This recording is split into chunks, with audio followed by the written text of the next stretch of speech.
Planet Finance Business School, High-Tech City, Hyderabad. BCom, BBA, PGDM, MBA. Call 9000 Rajasthan అంటేనే మనకు రంగురంగుల సంస్కృతితో పాటు దురదృష్టవశాత్తు బాల్య వివాహాలు కూడా గుర్తొస్తాయి.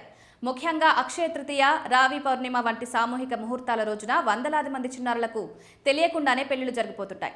ఈ సామాజిక రుగ్మతను వేలతో సహా తొలగించడానికి రాజస్థాన్ ప్రభుత్వం తీసుకున్న ఈ వెడ్డింగ్ కార్డ్ నిర్ణయం వినడానికి వింతగా ఉన్న ఆచరణలో మాత్రం మాస్టర్ స్ట్రోక్ అని చెప్పొచ్చు. చట్టాలు ఎన్ని ఉన్నా లూప్ హోల్స్ వెతికే వారికి రాజస్థాన్ ప్రభుత్వం గట్టి షాక్ ఇచ్చింది. ఇకపై రాజస్థాన్లో పెళ్లి పత్రిక అంటే కేవలం ముహూర్తం, విందు వివరాలు మాత్రమే కాదు, వధూవరుల వయసు ఎంత అనేదానికి అది ఒక అధికారిక సాక్ష్యంగా మారబోతోంది. అక్షయ తృతీయ, రావి పౌర్ణిమ రోజుల్లో జరిగే వేలాది వివాహాలను పర్యవేక్షించడం అధికారులకు కష్టంగా మారుతున్న నేపథ్యంలో ఈ కొత్త నిబంధనను తెరపైకి తెచ్చారు. బాల్య వివాహాలు ఎక్కువగా రహస్యంగా లేదా సామూహికంగా జరుగుతుంటాయి. పెళ్లి పత్రికలో వధూవరుల డేట్ ఆఫ్ బర్త్ ముద్రించడం తప్పనిసరి చేయడం ద్వారా ఆ వివాహం చట్టబద్ధమైందో కాదో గ్రామస్తులు, అధికారులు సులభంగా గుర్తించవచ్చు. ఒకవేళ పత్రికలో తప్పుడు వివరాలు ముద్రిస్తే అది ఫోర్జరీ కేసు కిందకొస్తుంది.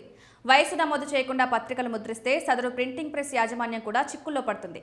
ఈ నిర్ణయంలోని అత్యంత కఠినమైన భాగం ఇదే.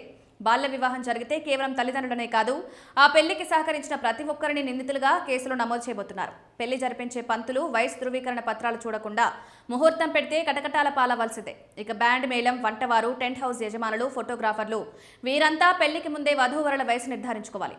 లేదంటే PCMA 2006 చట్టం కింద వీరిపై కేసులు నమోదు చేస్తారు. రాజస్థాన్లో అక్షయ తృతీయ రోజున అబూజ్ ముహూర్తాలు ఉంటాయని నమ్ముతారు. ఆ ఒక్కరోజే వేల సంఖ్యలో పెళ్లిళ్లు జరుగుతాయి. ఇందులో చాలా వరకు బాల్య వివాహాలే ఉంటాయని నివేదికలు చెప్తున్నాయి. ఈ రెండు ప్రత్యేక రోజుల్లో వివాహం చేసుకున్న వారు ఖచ్చితంగా పెళ్లి పత్రికలో డేట్ ఆఫ్ బర్త్ ముద్రించాలనే నిబంధనను ప్రభుత్వం కఠినతరం చేసింది. నెటిజన్ల ప్రశంసలు ఈ వినూత్న నిర్ణయంపై సోషల్ మీడియాలో వెలువెత్తుతున్నాయి.